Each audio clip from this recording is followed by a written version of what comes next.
తక్కువ సమయంలో ఎక్కువ ఇన్ఫర్మేషన్ తెలుసుకోవడమే స్మార్ట్ పీపుల్ చేసే పని.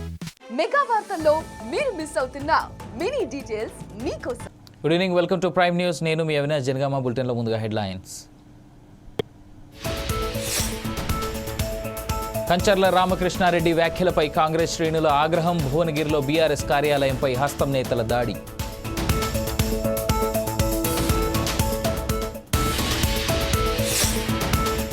కొండపోచమ్మ సాగర్ ప్రాజెక్టులో గాలింపు పూర్తి. 5 యువకుల మృతదేహాల వెలికితీత.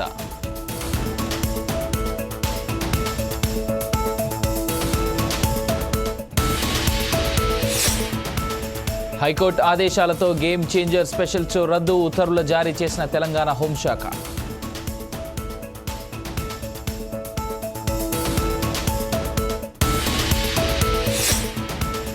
సంక్రాంతికి పల్లెబాట పట్టిన నగరవాసులు. హైదరాబాద్ టు విజయవాడ హైవేపై వాహనాల రద్దీ.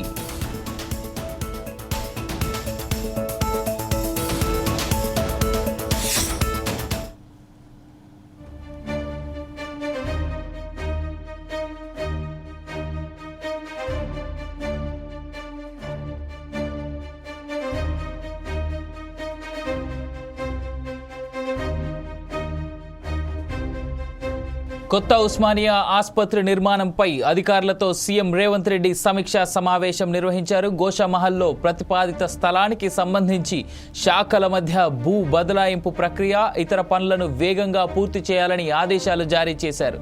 ఉస్మానియా ఆసుపత్రి ఇతర నిర్మాణాలకు సంబంధించి నమూనా మ్యాప్లను అధికారులు సీఎంకు వివరించారు. పలు మార్పులు చేర్పులను సీఎం రేవంత్ రెడ్డి అధికారులకు సూచించారు. రాబోయే 50 ఏళ్ల కాలానికి గాను అవసరాలకు అంచనా వేసి కొత్త ఆసుపత్రి నిర్మించాలని సీఎం చెప్పారు. ఆసుపత్రికి నలువైపులా రహదారులు ఉండేలా చూడాలని సూచించారు.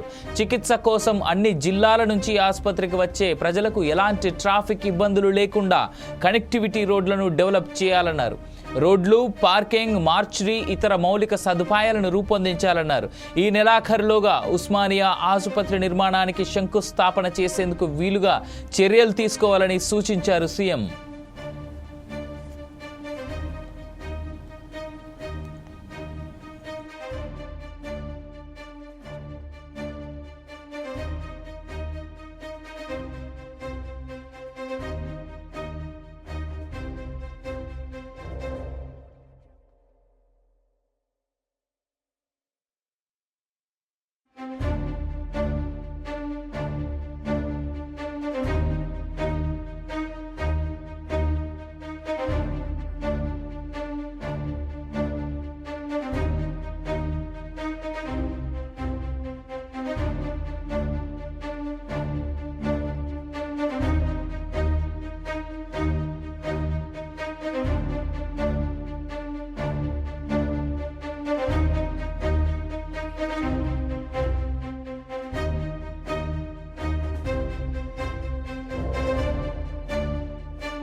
తెలంగాణ మంత్రివర్గ విస్తరణపై టీపీసీసీ చీఫ్ మహేష్ గౌడ్ కీలక వ్యాఖ్యలు చేశారు. సంక్రాంతి తర్వాత మంత్రివర్గ విస్తరణ చేస్తామని ప్రకటించారు. కాంగ్రెస్లో చేరికలు కూడా జోరుగా ఉంటాయని సంచలన వ్యాఖ్యలు చేశారు. బీఆర్ఎస్ ఎమ్మెల్యేలతో సంప్రదింపులు చేస్తున్నామని వ్యాఖ్యానించారు. సంక్రాంతి తర్వాత చేరికలు ఉంటాయని, అలాగే గ్రాడ్యుయేట్ ఎమ్మెల్సీ అభ్యర్థులకు సంబంధించిన ప్రకటన ఉంటుందన్నారు. టీచర్ ఎమ్మెల్సీ ఎన్నికల్లో మిత్రపక్షాలకు మద్దతు ఇస్తున్నామన్నారు. గ్రాడ్యుయేట్ ఎమ్మెల్సీ అభ్యర్థిని 2-3 రోజుల్లో ప్రకటిస్తారు మని తెలిపారు. ఇందుకోసం 4 పేర్లు పరిశీలనలో ఉన్నాయని చెప్పారు. ఆల్ఫోర్స్ నరేందర్ రెడ్డి, ప్రసన్న హరికృష్ణ, మాజీ అధికారి గంగాధర్ పేర్లు పరిశీలనలో ఉన్నట్టుగా తెలిపారు. వచ్చే 20 ఏళ్లను దృష్టిలో పెట్టుకొని పనిచేయాలని హైకమాండ్ వార్నింగ్ ఇచ్చిందని చెప్పారు. జనవరి చివరిలోగా పార్టీలో అన్ని కమిటీలను నియమిస్తామని తెలిపారు. కార్పొరేషన్ పదవుల భర్తీ నెలలోపు అయిపోతుందని టీపీసీసీ చీఫ్ మహేష్ కుమార్ గౌడ్ స్పష్టం చేశారు.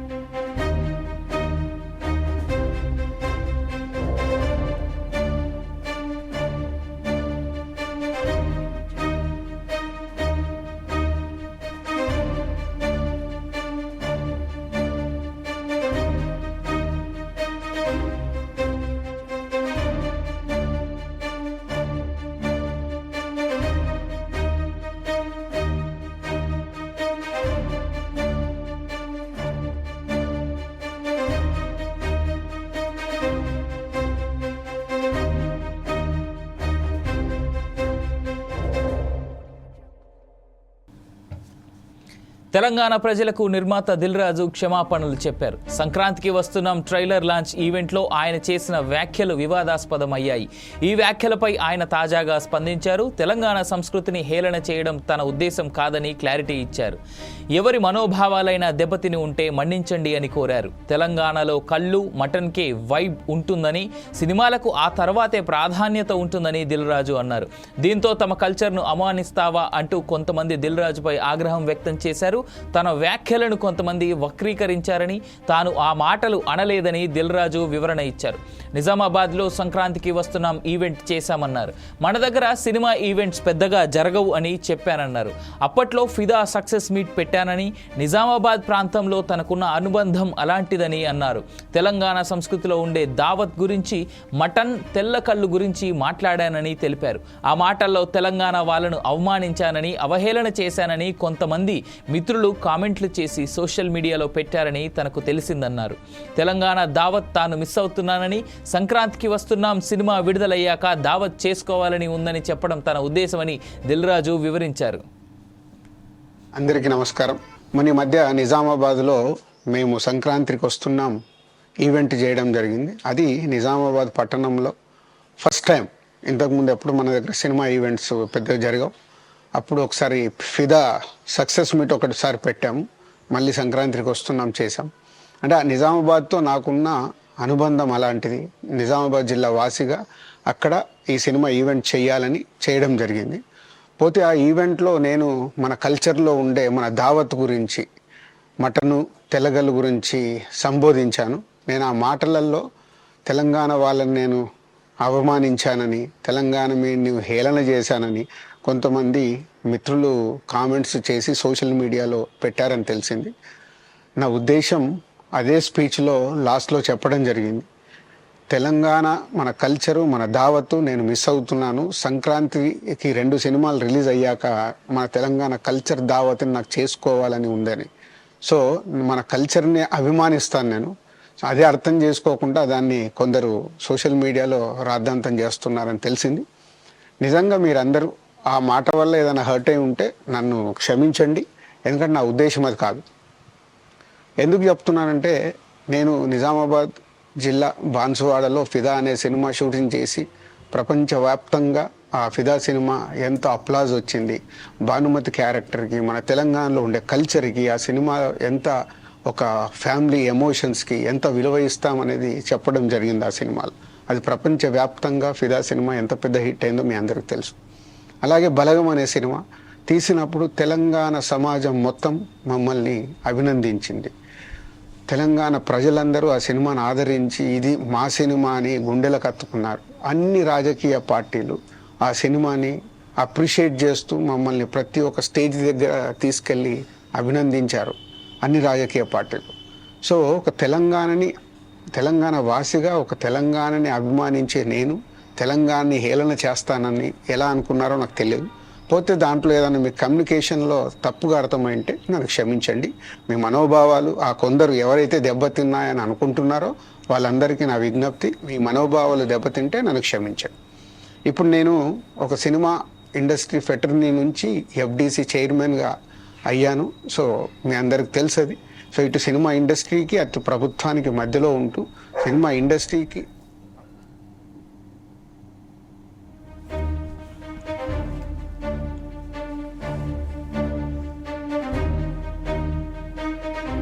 సిద్దిపేట జిల్లాలో విషాదం నెలకొంది. హైదరాబాద్లోని ముషిరాబాద్ ప్రాంతానికి చెందిన 7 యువకులు కొండపోచమ్మ సాగర్కు పర్యటనకు వెళ్లారు. అందులో కొందరు రిజర్వాయర్ వద్దకు వెళ్లి ఈత కొడుతూ సెల్ఫీలు తీసుకునే ప్రయత్నం చేశారు. ఈ క్రమంలో ఆ యువకులు డ్యాంలోకి పడిపోయారు. అక్కడున్న స్థానికులు వారిని రక్షించేందుకు ప్రయత్నించినప్పటికీ 5 నీటిలో గల్లంతయ్యారు. మిగిలిన 2 సురక్షితంగా బయటకు తీసుకురాగలిగారు. తాజాగా గల్లంతైన 5 యువకుల మృతదేహాలు లభ్యమయ్యాయి. 6 గంటల పాటు గాలింపు తర్వాత మృతదేహాలను వెలికి తీశారు. మృతి చెందిన వారు దినేష్, ధనుష్, జతిన్, లోహిత్, సాహిల్ గా గుర్తించారు. మృగాంక్, ఇబ్రహీం బయటపడ్డారు. మృతదేహాలను పోస్ట్ మార్టం నిమిత్తం గజ్వేల్ ప్రభుత్వ ఆసుపత్రికి తరలించారు.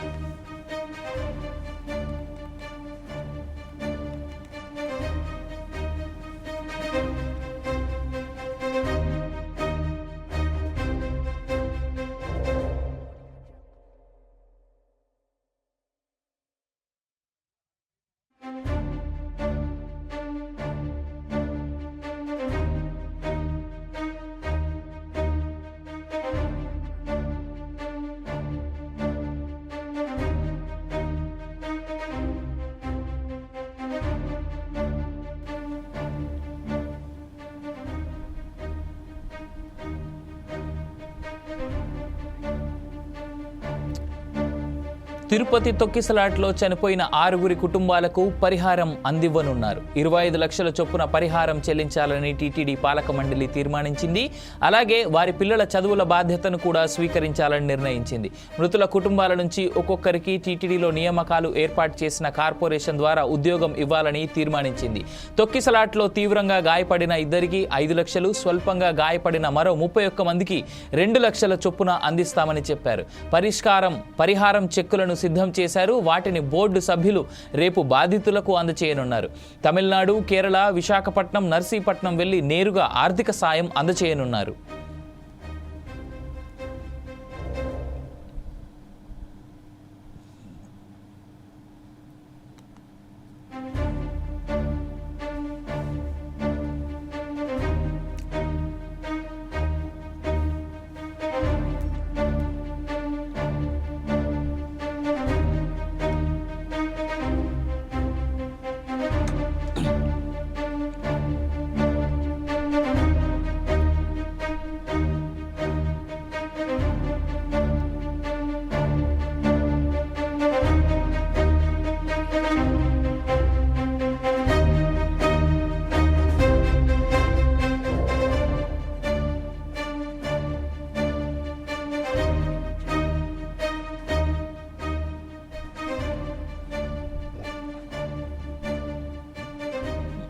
నిజామాబాద్లోని గాలిపటాల షాపులపై ఫారెస్ట్ అధికారులు దాడులు నిర్వహించారు.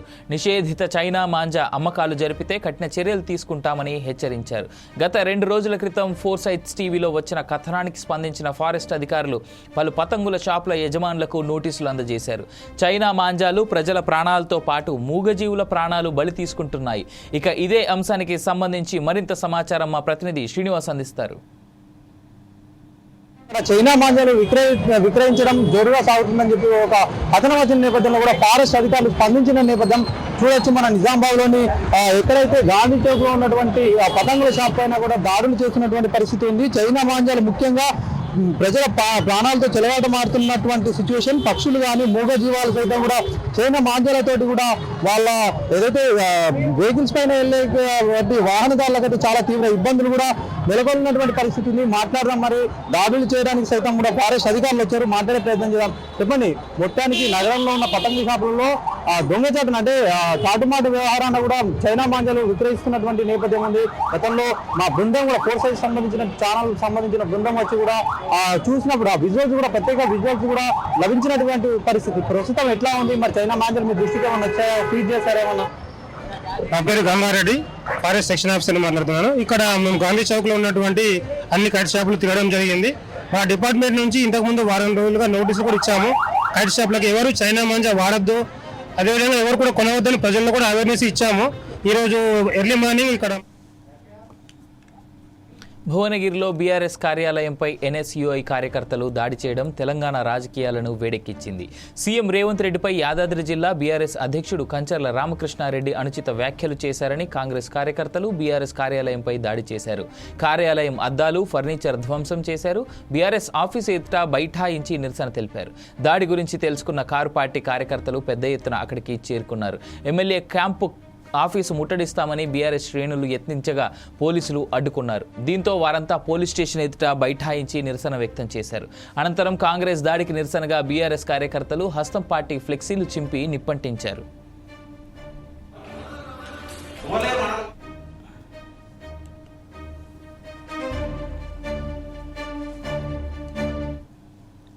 చెప్పి నేను విజ్ఞప్తి చేస్తా ఉన్నా. స్వయంగా పోలీసులే వెంట పెట్టుకొని వచ్చి ఈ దాడి చేయడాన్ని చూస్తే ఈ రాష్ట్రంలో పోలీసులు, కాంగ్రెస్ పార్టీ కార్యకర్తలు కలిసి పనిచేస్తున్నారు, కలిసి దాడులు చేస్తున్నారు ప్రతిపక్షాల మీద అని చెప్పి చెప్పడానికి ఒక పెద్ద ఉదాహరణ. ఎట్టి పరిస్థితుల్లో కూడా ఇటువంటి దాడులను సహించేది లేదు. నిజంగా మేము కూడా అటువంటి దాడులు చేయాలి, ప్రోత్సహించాలనుకుంటే కాంగ్రెస్ పార్టీ నామరూపాలు కూడా ఉండేవి కావు గత 10 సంవత్సరాల కాలంలో. కానీ అది మా విధానం కాదు, మా సంస్కృతి కాదు. కేసీఆర్ గారు మాకు అటువంటి ఎప్పుడు కూడా అలో చేయలేదు. ఇప్పటికైనా నేను విజ్ఞప్తి చేస్తా ఉన్నా, మహేష్ కుమార్ గారు కాంగ్రెస్ పార్టీ పిసిసి అధ్యక్షుడిగా మీ ముఖ్యమంత్రి ఎట్లాగూ ఇదే పని చేస్తాడు, ఆయన ప్రోత్సహిస్తాడు. కానీ నువ్వు మొదటి నుంచి కాంగ్రెస్లో ఉన్నవాడి కాబట్టి నీకు ఏమైనా కొంచెం ఇంకా ఇంగిత జ్ఞానం మిగిలి ఉంటే మీ కార్యకర్తల్ని కంట్రోల్ చేసుకోండి, గుండాల్ని మీ పార్టీ నుంచి లేకుండా చేసుకోండి.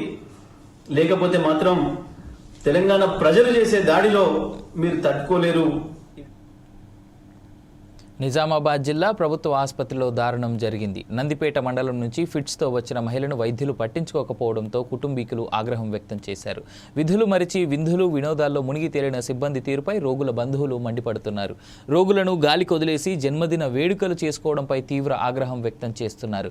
ప్రభుత్వ ఆసుపత్రినే ఏకంగా ఫంక్షన్ హాల్గా మార్చేసిన అధికారి తీరును నిరసిస్తూ ఆసుపత్రి ఎదుట ఆందోళన చేపట్టారు. ప్రభుత్వ ఆసుపత్రి సూపరింటెండెంట్ ఛాంబర్ను ప్రైవేట్ ఫంక్షన్ హాల్గా మార్చేసి బర్త్డే వేడుకలు నిర్వహించారని రోగులు ఆరోపించారు. ఆసుపత్రి సిబ్బంది మొత్తం ఒకే చోట చేరి వేడుకలు చేసుకుని సంబరాల్లో మునిగి తేలారు. అదే సమయంలో లక్ష్మి అనే మహిళకు ఫిట్స్ రావడంతో కుటుంబ సభ్యులు ఆమెను ఆసుపత్రికి తరలించారు. ఆసుపత్రి సిబ్బంది పార్టీలు చేసుకుంటూ బాధితురాలను నిర్లక్ష్యంగా వదిలేశారు. అనారోగ్యానికి గురైన భార్యను ఓ భర్త 7వ అంతస్తు వరకు తన భుజాలపైన మోసుకు వెళ్లాల్సిన దుస్థితి ఏర్పడింది. మరోవైపు స్కానింగ్ సెంటర్లను కూడా సిబ్బంది తెరవలేదు. ఆసుపత్రిలో బెడ్లపై ఉన్న రోగులను పట్టించుకోకుండా నిర్లక్ష్యం వహించారంటూ పెద్ద ఎత్తున ఆరోపణలు వస్తున్నాయి. తీవ్ర అనారోగ్యంతో ఆసుపత్రికి వస్తే తమను పట్టించుకోకుండా పార్టీలు చేసుకోవడం ఏంటని రోగుల బంధువులు ఆగ్రహం వ్యక్తం చేశారు.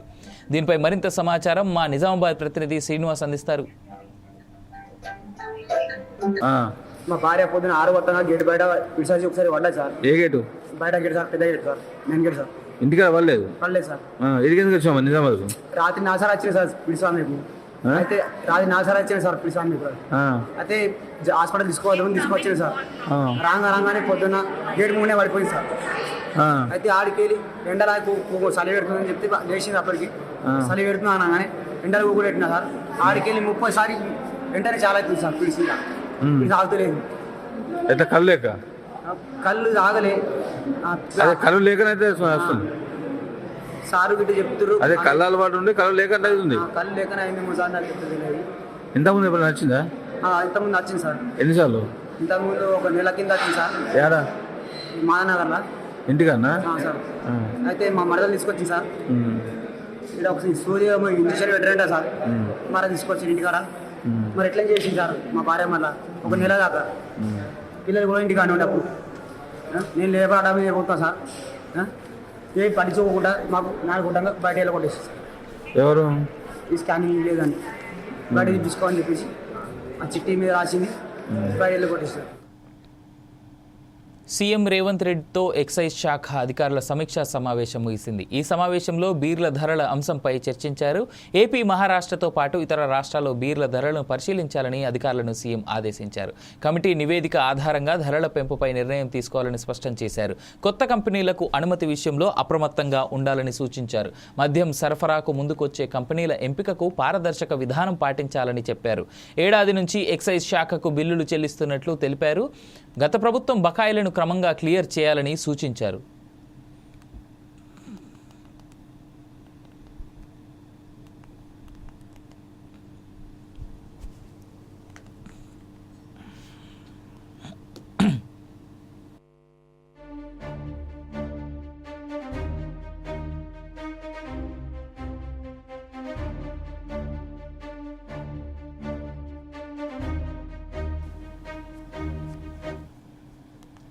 సూర్యుడు మకర రాశిలోకి ప్రవేశించే కాలమే మకర సంక్రమణం. మకర సంక్రమణం నుండి ఉత్తరాయణ పుణ్యకాలము ప్రారంభమవుతుంది.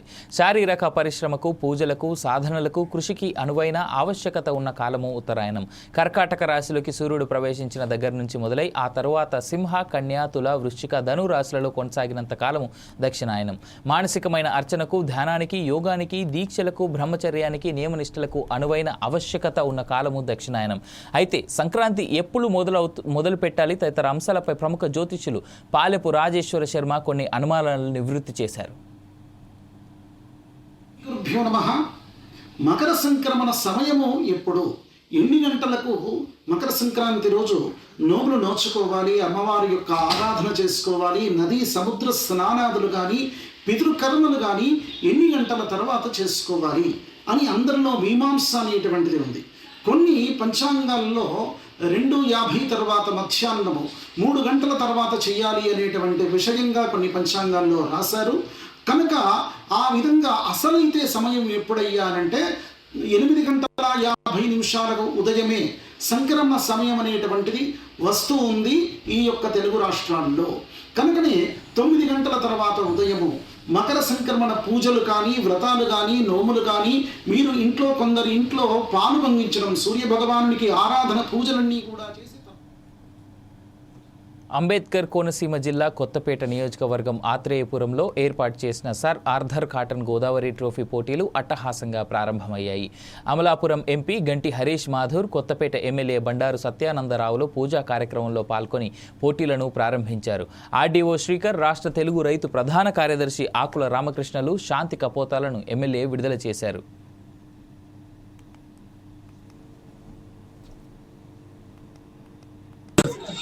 బిఆర్ అంబేద్కర్ కోనసీమ జిల్లా ప్రజలందరికీ కూడా, అలాగే రాష్ట్ర వ్యాప్తంగా అన్ని చోట్ల ప్రతి ఒక్కరికి కూడా సంక్రాంతి శుభాకాంక్షలు తెలియజేసుకుంటూ, అదేవిధంగా ఈరోజు మన ఆత్రేయపురంలోని కొత్తపేట నియోజకవర్గం ఆత్రేయపురం గ్రామంలోని ఈరోజు మనము ఇక్కడ పెడుతున్న పోటీలు సంక్రాంతి పండుగ సందర్భంగా ఇక్కడ పెడుతున్న పోటీలు మన ఎమ్మెల్యే గారు, స్థానిక ఎమ్మెల్యే గారు ఆధ్వర్యంలో, మన బండారు సత్యానందరావు గారి ఆధ్వర్యంలోని జరగబోతున్న పోటీలు.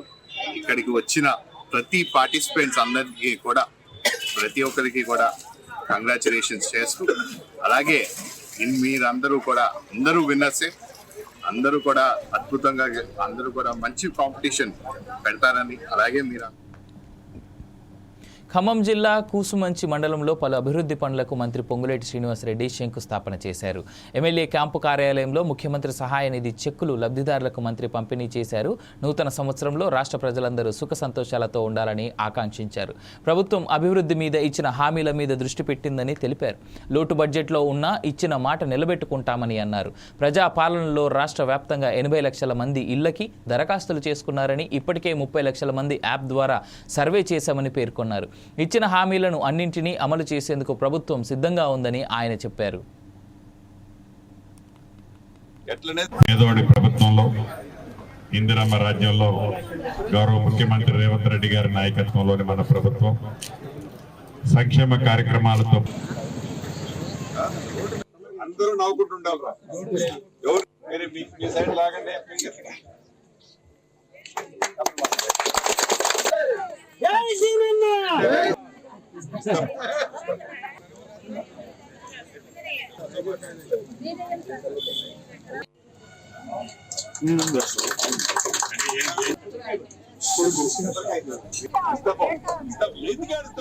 ఖమ్మం జిల్లాలోని ఎస్ఆర్ కన్వెన్షన్ హాల్లో మంత్రి పొంగులేటి శ్రీనివాసరెడ్డి సమావేశం నిర్వహించారు. గత ప్రభుత్వం రూపొందించిన ధరణిలా తప్పులు తడకలు ఉండకుండా సామాన్య రైతుకు మేలు జరిగే విధంగా భారతీ చట్టాన్ని తీసుకొచ్చామని మంత్రి తెలిపారు. ఎవరిపై తప్పుడు కేసులు పెట్టాలన్న ఆలోచన ప్రభుత్వానికి లేదని, బండి సంజయ్ అన్నట్లు తాము ఎవరితో మిలాఖాత్ అవలేదని అన్నారు. కేటీఆర్ అమెరికాలో చదివానని చెప్తూనే అవహేళన చేసే మాటలు మాట్లాడుతున్నారని మండిపడ్డారు. మిగిలిన పథకాలు త్వరలో విడుదల వారీగా ఇస్తామని చెప్పారు. పాలేరు రిజర్వాయర్ క్రింద వరదల్లో నష్టపోయిన రైతులకు ఇప్పటికే ఎకరాకు 10,000 ఇచ్చామని, మిగిలిన వారికి సరిచూసుకొని ఇస్తామన్నారు. భూభారతి ఫిబ్రవరి 15 నుంచి 28 వరకు పూర్తి స్థాయిలో అమలు కాబోతోందని, రిజిస్ట్రేషన్లో నిబంధనలు పాటించకపోతే చర్యలు తీసుకున్నామని హెచ్చరించారు.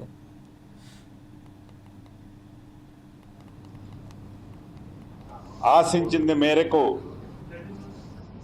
జరగలేదు కాబట్టే మార్పు కావాలని, అది ఇందిరమ్మ రాజ్యంతోనే సాధ్యమని తెలంగాణ రాష్ట్ర ప్రజలందరూ ఇందిరమ్మ రాజ్యాన్ని దీవించి సంవత్సరం పూర్తయి 2వ సంవత్సరంలోకి అడుగుపెట్టాం.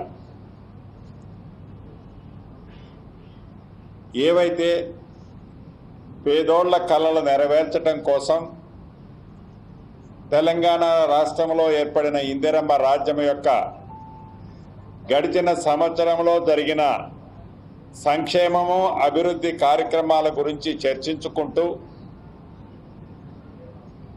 గడిచిన 10 సంవత్సరాల నుంచి ఏవైతే పేదవాడికి అవసరమైన కనీస అవసరాలకు సంబంధించిన తెల్ల రేషన్ కార్డులు, ఈ తెల్ల రేషన్ కార్డుల విషయంలో ఎక్కడైతే ఎన్నికలు వస్తాయో ఎన్నికలు వచ్చే ప్రాంతంలోనే తెల్ల రేషన్ కార్డులు ఆనాటి ప్రభుత్వం ఇచ్చి రాష్ట్రంలో మిగతా ప్రాంతాలన్నిటినీ విస్మరించింది అన్నది నిజం. ఆనాటి ప్రభుత్వం ఇప్పుడు నిజంగా అర్హులైన పేదవాళ్ళందరికీ ఆనాటి ప్రభుత్వం ఏదైతే నియమ నిబంధనలు పెట్టిందో ఆ నియమ నిబంధనలను ఎక్కడనా తగ్గకుండా పేదవాళ్ళందరికీ, అర్హులైన వాళ్ళందరికీ ఎన్ని లక్షల కొత్త కార్డులైనా ఈ ప్రభుత్వము ఇవ్వాలి అని, అది కూడా జనవరి 20. భువనగిరిలోని బీఆర్ఎస్ జిల్లా కార్యాలయంపై ఎన్ఎస్యుఐ కార్యకర్తలు దాడి చేశారు. ముఖ్యమంత్రి రేవంత్ రెడ్డిపై యాదాద్రి జిల్లా బీఆర్ఎస్ అధ్యక్షుడు కంచెల రామకృష్ణారెడ్డి అనుచిత వ్యాఖ్యలు చేశారంటూ కాంగ్రెస్ అనుబంధ ఎన్ఎస్యుఐకు చెందిన కార్యకర్తలు బీఆర్ఎస్ కార్యాలయంపై దాడికి దిగారు.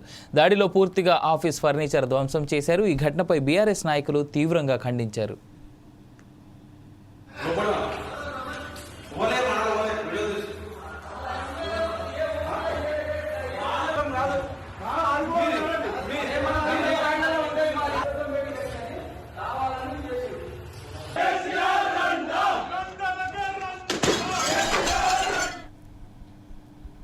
Bapatla DSP Ramanjaneyulu Bapatla rural police స్టేషన్లో శనివారం విలేకరుల సమావేశం నిర్వహించారు. సంక్రాంతి పండుగ సందర్భంగా బాపట్ల సబ్ డివిజన్ పరిధిలో కోడిపందాలు, పేకాట, మట్కా గాని నిర్వహిస్తే నిర్వాహకులపై కఠిన చర్యలు తీసుకుంటామని హెచ్చరించారు. సంక్రాంతి సెలవుల దృష్ట్యా దొంగతనాలు, కోడిపందాలు, పేకాట, ఇతర జూద క్రీడలను కట్టడి చేసేందుకు జిల్లా ప్రజలకు పలు సూచనలు చేశారు. అధిక డబ్బులకు ఆశపడి పందాలు కాసే వారి ధనాన్ని నష్టపోతున్నారన్నారు. గతంలో కోడిపందాలు, పేకాట, మట్కా నిర్వహించిన వారిని ఇప్పటికే బైండ్ ఓవర్ చేశామన్నారు. పందాలు నిర్వహించే ప్రదేశాలపై నిర్వాహకులపై ప్రత్యక్ష నిఘా ఉంచుతూ ప్రత్యేక బృందాలను ఏర్పాటు చేశామన్నారు. పందాల నిర్వహణకు స్థలాలు, భూములు ఇచ్చిన కఠిన చర్యలు తీసుకుంటామని హెచ్చరించారు. వీటిపై నిఘా ఏర్పాటు చేయడం జరిగింది. అలాగే డ్రోన్ పర్యవేక్షణలో ఎక్కడైనా పందాలు జరుగుతున్నాయేమోనని 2 టీములు పంపించడం జరిగింది. దాని మీద కఠిన చర్యలు తీసుకోవడం జరుగుతుంది. ఎవరైనా ఎక్కడైనా జరుగుతున్నట్టు సమాచారం ఇస్తే వెంటనే మా సిబ్బంది ఆ ప్రాంతానికి చేరి యాక్షన్ తీసుకోవడం జరుగుతుంది. మీడియా మిత్రుల ద్వారా ఈ సంక్రాంతి పండుగకి ఈ ప్రజానీకం ఎవరైనా వారి స్వగ్రామాలకు కానీ ఇంకెక్కడికైనా విహారయాత్రలకు కానీ వెళ్ళేటువంటి వారు గృహాలకి లాక్ చేసుకునేటప్పుడు విలువైన వస్తువులు, బంగారం కానీ ఇంకేదైనా కానీ లాకర్లో ఉంచుకోవాలని, అలాగే లాక్ చేసినటువంటి సమాచారం పోలీస్ స్టేషన్లో ఇస్తే నిఘా ఏర్పాటు చేయడం జరుగుతుందని తెలియపరచడం జరిగింది. అలాగే ప్రయాణాలు చేసేటప్పుడు కూడా మంచు ఎక్కువగా ఉండటం వల్ల రోడ్డు ప్రమాదాలు జరుగుతున్నాయి. కాబట్టి ఉదయం పూట ప్రయాణాలు కొంచెం పోస్ట్పోన్ చేసుకోవాలని, ప్రయాణించేటప్పుడు కంపల్సరీగా కారులో అయితేనేమో సీట్ బెల్ట్ ఏర్పాటు చేసుకోవాలని, మోటార్ సైకిల్.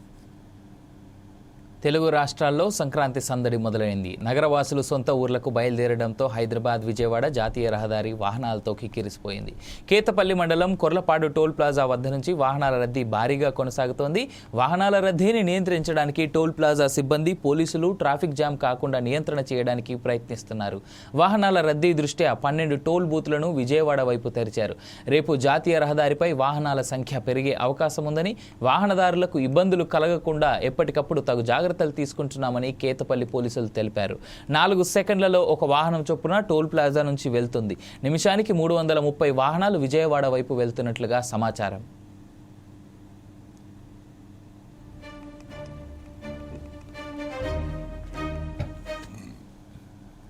సూర్యాపేట నడిబొడ్డులో కోట్లాది రూపాయల ఖరీదు చేసే తమ భూమి తనదంటూ కబ్జా చేస్తున్నాడని గుండెనపనేని సుధాకర్ రావు ఆవేదన వ్యక్తం చేశారు.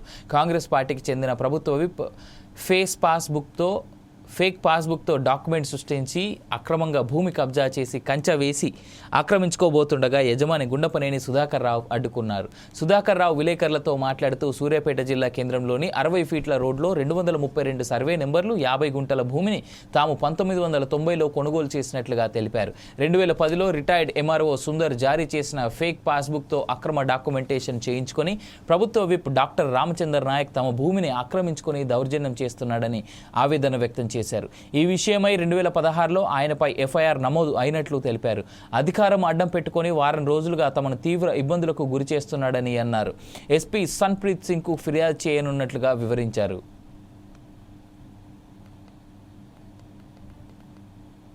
మేము లీగల్గా అన్ని వెరిఫై చేసి కొనుక్కోవడం జరిగింది. We have got all valid documents. Number 1, నిన్నటి లేటెస్ట్ ఫైండింగ్స్ సబ్ రిజిస్ట్రార్లో ఏంటి అంటే మేము 2010లో Sam Razvi senior most IAS officer ఉన్న పీరియడ్లో మార్కెట్లో ఒక ఫేక్ పాస్బుక్ అనంతుల రామచంద్రయ్య అనేట ఆయన కలిగి ఉన్నాడు. ఇది సర్క్యులేట్ చేస్తుండు, అమ్మ చూస్తుండు, ప్రజలను మోసం చేయాలని చూస్తుండు అని అర్జీ పెట్టినాం. శామ్ రజ్వీ గారు ఆర్డీఓకు రిఫర్ చేసిండ్రు, సుమోటోగా కేసు తీసుకొని ఎంక్వైరీ చేసిండ్రు, నోటీసులు ఇచ్చిండ్రు. ప్రొసీజర్ ప్రకారం దానిని వాళ్ళు క్యాన్సల్ చేసిండ్రు. ఫేక్ పాస్బుక్, ఫ్యాబ్రికేటెడ్ పాస్బుక్ అనేది ఉంది. సుందర్ అనేటటువంటి ఎంఆర్ఓ ఆఫ్టర్ నిజామాబాద్ జిల్లాలోని ఎస్టీజీవీఎస్ పాఠశాలలో భోగి వేడుకల్లో అపశృతి చోటు చేసుకుంది. విద్యాశాఖ సంక్రాంతి సెలవులు ప్రకటించగా ఎస్టీజేవియర్ స్కూల్లో విద్యార్థులతో స్కూల్ యాజమాన్యం సంక్రాంతి వేడుకలు నిర్వహించారు. ఈ సందర్భంగా పాఠశాల ఆవరణలో భోగి మంటలు వేశారు. భోగి మంటలు కాల్చుతుండగా పెట్రోల్ బాటిల్ ఒకేసారి అక్కడ ఉన్న సిబ్బంది పడివేయడంతో 2వ తరగతి చదువుతున్న చిన్నారి కాళ్లకు మంటలు అంటుకున్నాయి. చిన్నారిని ఆసుపత్రికి తరలించారు. విషయం తెలుసుకున్న విద్యార్థిని తల్లిదండ్రులు, బంధువులు పాఠశాల ముందు ఆందోళన చేపట్టారు. ఇంత జరిగినా ఇక్కడ ఏం జరగలేదని, పాఠశాల యాజమాన్యం దబాయించడం నిర్లక్ష్యానికి అద్దం పడుతుందని దీనిపై విద్యార్థి సంఘాలు మండిపడుతున్నాయి.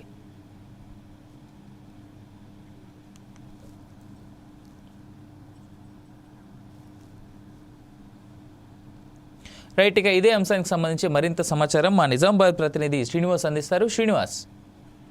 అయితే నిజామాబాద్లోని ఏదైతే ఎస్టీజీవీఎస్ అనే ఉన్నత పాఠశాల ఉంది, ఈ పాఠశాలలో మొత్తానికి గవర్నమెంట్ ఏదైతే తెలంగాణ ప్రభుత్వం హాలిడేస్ ఇచ్చింది, హాలిడేస్ ఇచ్చిన అనంతరం కూడా ఇక్కడ భోగి పండగ నిర్వహించారు. భోగికి సంబంధించినటువంటి మంటలు మొత్తానికి మంటలు పెట్టే క్రమంలో అయితే ఆ పెట్రోల్ పోసి పెట్టారు. ఈ పెట్రోల్ సంబంధించినటువంటి కొద్దిగా ఆ పెట్రోల్ అక్కడ ఉన్నటువంటి ఒక స్టూడెంట్ 2వ తరగతి చదువుతున్నటువంటి ఒక బాలిక పైన పడడంతో కూడా ఆమెకు తీవ్ర గాయాలైనాయి. ఈ గాయాల అనంతరం కూడా ఆ బాలికని హాస్పిటల్ కు తీసుకెళ్లారు. ఈ నేపథ్యంలో అక్కడ ఉన్నటువంటి కుటుంబ సభ్యులు కావచ్చు, అక్కడ ఉన్నటువంటి మొత్తం సిబ్బంది సైతం కూడా కుటుంబానికి సంబంధించినటువంటి తల్లిదండ్రులు, వాళ్ళ బంధువులు ఇక్కడ పాఠశాలకు జరిగిన దానిపైన విచారిస్తే కూడా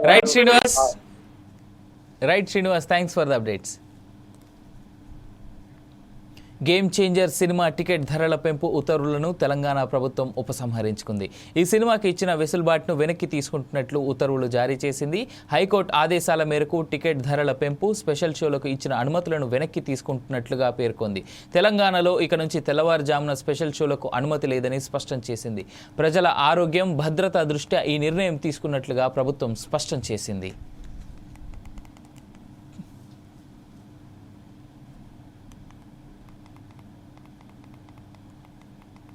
తూర్పుగోదావరి జిల్లా అనపర్తిలో బస్టాండ్లో ఆక్రమణల పర్వం మొదలైంది. గత వైసీపీ ప్రభుత్వ హయాంలో సామర్లకోట కాలువగట్టు ఆక్రమణలకు గురైంది. నేడు అనపర్తి బస్టాండ్లో కూడా ఆక్రమణలు మొదలయ్యాయి. అనపర్తి దేవీ చౌక్ ప్రాంతంలోని ఉన్న బస్టాండ్ అత్యంత ఇరుకైన ప్రదేశమే కాకుండా ప్రతిరోజు అనపర్తిలోని కళాశాలలకు వేల సంఖ్యలో విద్యార్థులు ఇక్కడి నుంచే ప్రయాణం చేస్తున్నారు. నిత్యం ట్రాఫిక్ జాములతో ప్రజలు అనేక ఇబ్బందులు పడుతున్నారు. రాత్రికి రాత్రి బస్టాండ్ వెలుపల మెయిన్ రోడ్ స్థలాన్ని ఆక్రమించి బడ్డీ కొట్టు ఏర్పాటు చేశారు. ఉన్న స్థలం ఆక్రమణకు గురైతే ఆ ప్రదేశంలో ప్రతినిత్యం ప్రమాదాలు జరిగే అవకాశం ఉంది.